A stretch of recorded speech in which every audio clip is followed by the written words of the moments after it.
ఈరోజు ప్రజా కార్యక్రమానికి మేము రావడం జరిగింది. అయితే గత 10 సంవత్సరాల్లో బీఆర్ఎస్ నాయకులు మేము ప్రజలకు ఏమో చేసామని చెప్తా ఉన్నారు.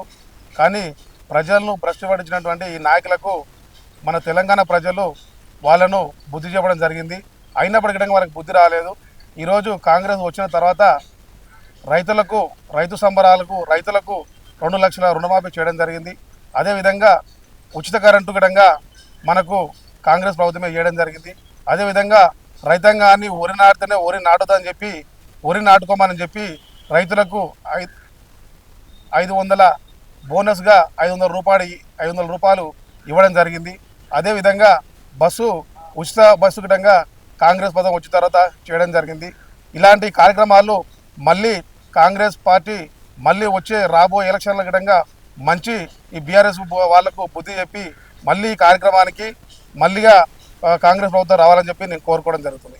Subscribe us and press the bell icon for more interesting updates.